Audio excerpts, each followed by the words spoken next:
Welcome to the Deep Dive. We give you the context behind the headlines. And today we're looking at CAVA Group. Big news after their Q2 earnings report. The stock just plunged. We saw 17% initially, then it went over 20% down in later trading. Yeah, a really sharp reaction. Definitely. And it seems to boil down to two main things.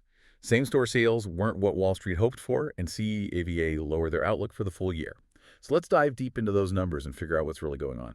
Right, so the results came out August 12th for the second quarter of 2025.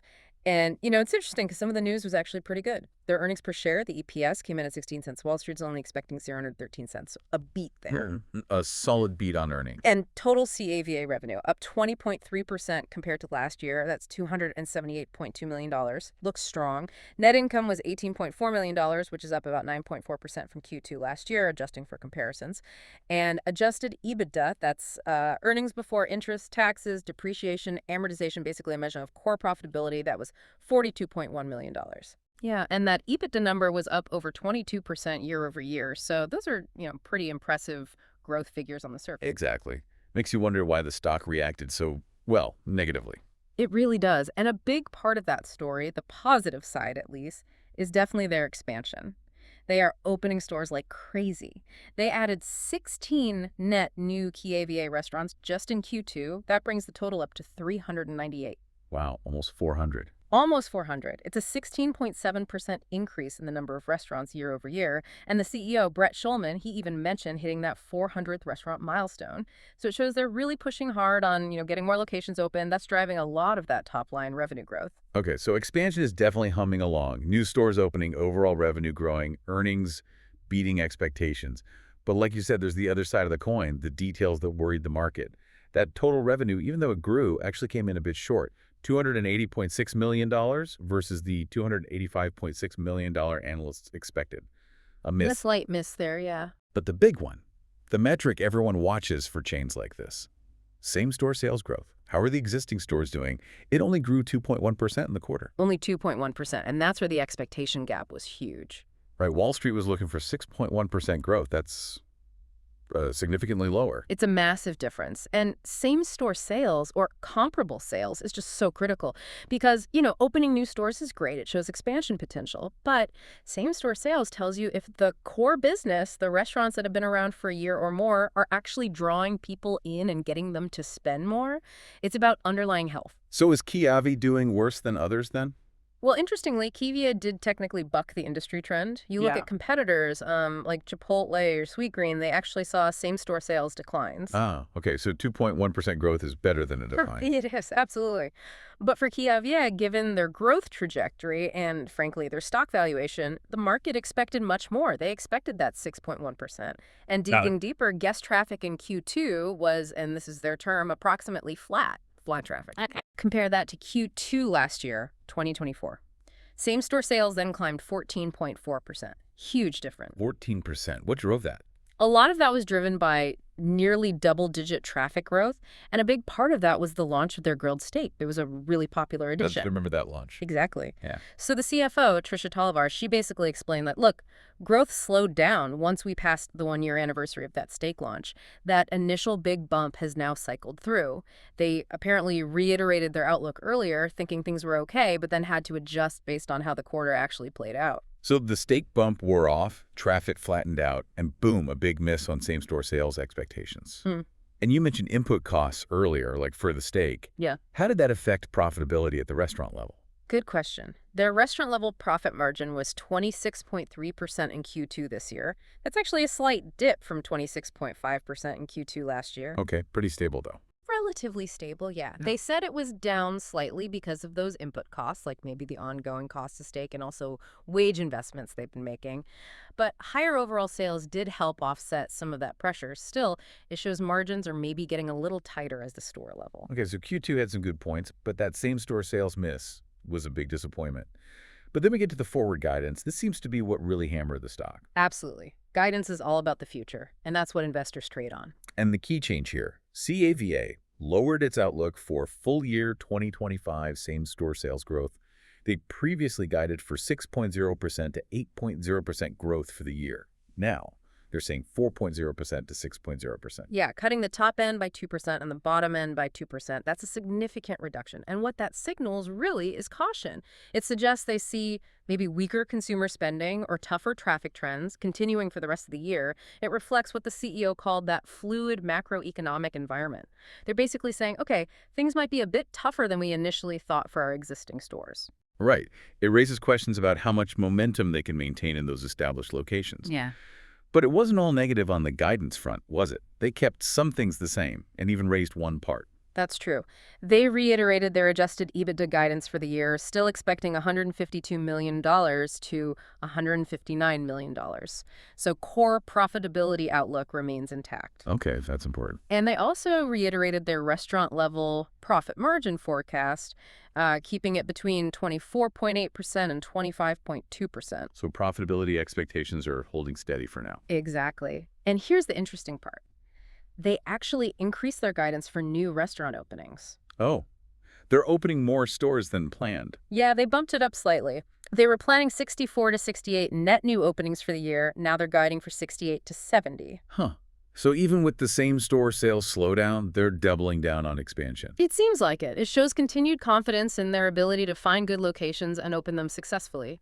Now, they did slightly increase the expected pre-opening costs alongside that, which makes sense if you're opening more stores. Okay, so let's connect the dots here. Lowered same-store sales guidance, but maintained profit guidance and increased new store guidance. It paints a picture, doesn't it? It suggests CAVA is sort of recalibrating its growth story. They might be implicitly saying, okay, maybe growth from existing stores will be a bit slower, but we're still growing fast overall because we're accelerating our new openings. Right, shifting the focus. Exactly. And it raises that fundamental question for you, the listener. How do you value this? How much weight do you put on new unit growth versus the performance of the existing base? It's a classic growth company dilemma. Definitely something to think about. Okay, let's zoom out a bit from just the Q2 numbers and guidance. What else is going on strategically at CAVA? Before the earnings, what were analysts saying? Well, before this report dropped, Wall Street was generally pretty positive. The consensus rating among 17 analysts was moderate buy. He had 10 buys, 7 holds. Okay, so leaning positive. Yeah, and the average price target was about $106.87, which before the drop implied, a pretty healthy upside potential of over 26%. But obviously that was based on the old expectations, including that higher same-store sales growth. Precisely, and that's what's fascinating. Those ratings and price targets, they could definitely change now. It just shows how dynamic the market is. One earnings report, especially one with a guidance cut like this, can really shift perception quickly. Analysts will be updating their models. Makes sense. It's all about future expectations. So given the pressure on traffic and maybe margins, what's CAVA doing to, well, fight back or improve things? Are they making strategic moves? They are, and one really interesting area is technology and automation. CAVA actually participated in a funding round, a $25 million Series B round for a company called Hyphen. Hyphen, what do they do? They make automated systems for portioning food onto plates and bowls in restaurant kitchens. Think robots helping assemble your CAVA bowl. Oh, okay. Automation on the make line. Exactly. And interestingly, Chipotle was also involved in leading that funding round. So the big players are looking at this kind of tech. It seems like it. And Crevia's CEO, Schulman, said they're piloting Hyphen's automated digital make line. He said it has the potential to increase order accuracy and speed during peak digital hours and also make things less complex for their staff. That makes a lot of sense, especially with digital orders being so important. What percentage of their business is digital? It's significant. About 37.3% of their revenue mix comes from digital orders. Wow, over a third. Yeah. So if you can automate parts of that process, make it faster, more accurate, maybe even help with labor costs or efficiency, that's a potentially big lever for them to pull. It fits right into managing growth and those margin pressures we talked about. Okay, so automation for efficiency. What about getting more people in the door or enhancing the experience? Anything on that front? Yes, definitely. They're not ignoring the customer experience or the menu. They launched a new saucy snack, basically their pita chips, with some new sauces like garlic herb, sweet plus spicy. Sounds pretty good, actually. Yeah. New flavors. And a new Mediterranean fizz beverage. So keeping the menu fresh, giving people new reasons to come in or add something to their order. Standard playbook, but important. Right. And then there's something bigger called Project Soul. Project Soul? What's that? It's an initiative to redesign their restaurants. They're talking about more natural light, softer seating, more plants and greenery. The goal seems to be creating more welcoming, comfortable spaces. Places designed for gathering, not just grabbing food quickly. Interesting. Trying to make the restaurants more appealing destinations in themselves. Exactly. It feels like they're trying to enhance that in-person experience, maybe boost dwell time, make it a place you want to hang out, which, could potentially help combat that flat traffic trend over time if people enjoy being in the space more.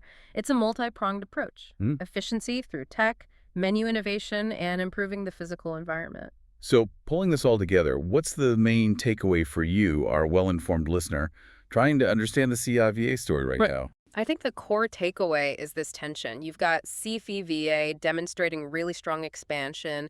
They are opening lots of successful new restaurants. That part of the growth engine is firing. But at the same time, they're facing challenges in maintaining that really high growth rate in their existing stores, especially compared to that steak launch boost last year. And they're acknowledging that slowdown in their guidance. The market's sharp negative reaction just underscores how much investors weigh that same store sales metric and the forward outlook, maybe even more than the headline revenue growth from new units right now. Right. It signals that as a company gets bigger, the health of its existing base becomes increasingly critical in the market's eyes. And that leaves us with a final thought for you to consider. As these fast casual brands mature and they keep expanding their physical footprint rapidly, how much can these strategic investments, things like automation with Hyphen or enhancing the guest experience with Project Soul, how much can those things truly offset a slowdown in same-store sales? Especially when consumer behavior is, a bit unpredictable and the economy feels uncertain. What are the long-term implications if a company keeps prioritizing opening new doors, even while traffic in the existing ones isn't really growing? It's the central challenge for CIVA and many others in this space right now, a real balancing act.